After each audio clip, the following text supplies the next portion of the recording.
You know, they say propaganda is the art of fooling your friends but never your enemies. There was a man who nearly fooled the world, and his name was Cecil John Rhodes. How did he nearly fool the world? Well, first, let me put this into perspective. Zimbabwe is currently sitting on over 15 million tons of gold. So where does the story of Cecil John Rhodes come into all this?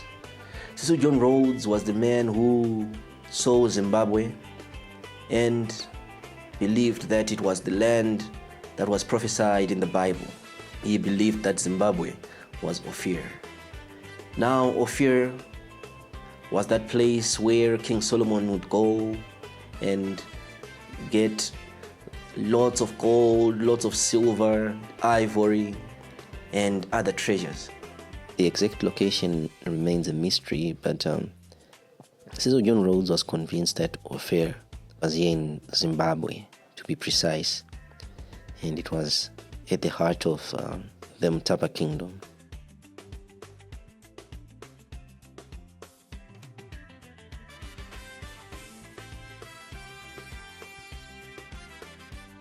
At the Great Zimbabwe Ruins, that's where the heart of gold used to lay.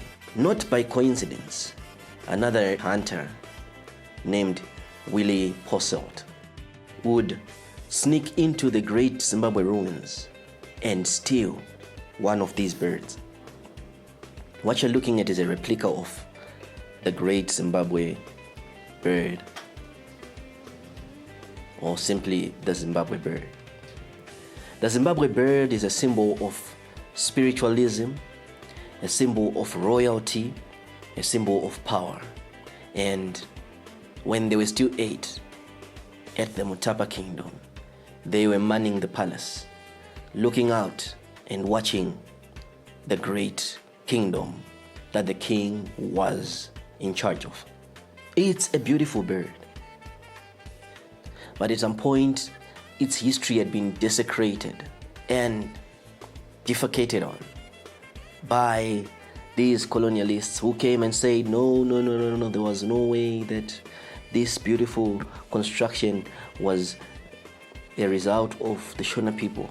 They looked at the architecture and it was only comparable to the pyramids, but of course smaller in size. But the science of putting rock upon rock without cement, and how even the rocks were cut, it baffled Rhodes and his cronies.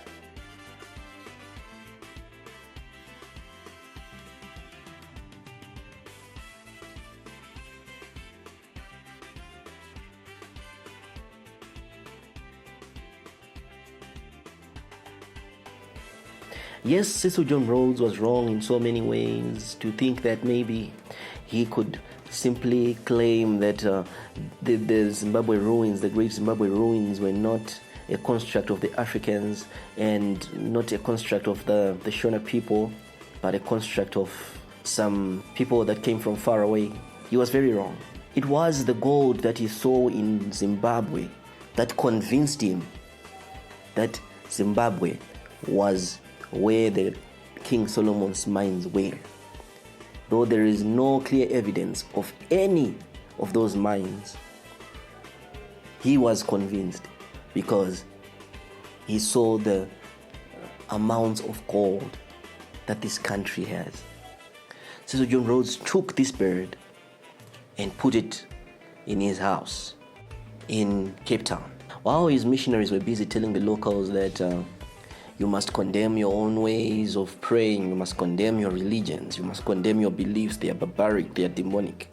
While he was busy insulting African ancestors through the missionaries, he had this bird in his bedroom and he used to worship this bird, and he believed that it was a source of power, and possibly he was under some kind of impression that the way that he had conquered this part of Africa had something to do with the birds that were in his possession. And he would go on to have the birds outside his gates, both in Cape Town and in England. Whenever he would make a very important decision, this bird had to be there.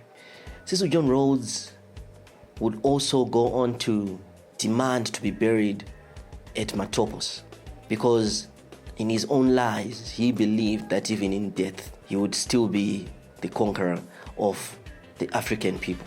Hence he chose to be placed next to our ancestors. In so doing, he desecrated what was sacred.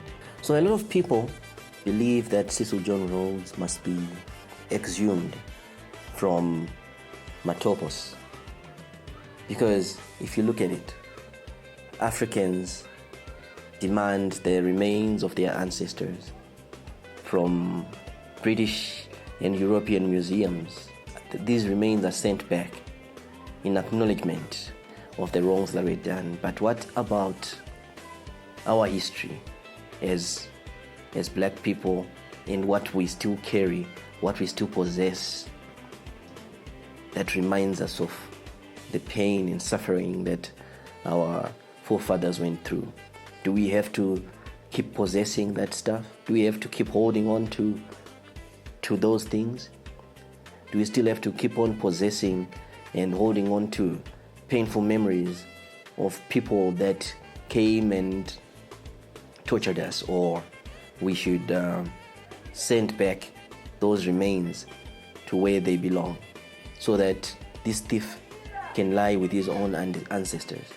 So you see, the Rhodes Must Fall movement is a movement that does not only speak of the correction of history, but it's a movement that speaks of the correction of timelines, the correction of the future, the amendment of the present. Because we cannot live with skeletons in our closet.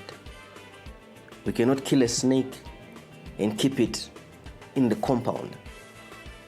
We cannot catch a thief and give them a bed amongst our own sisters. So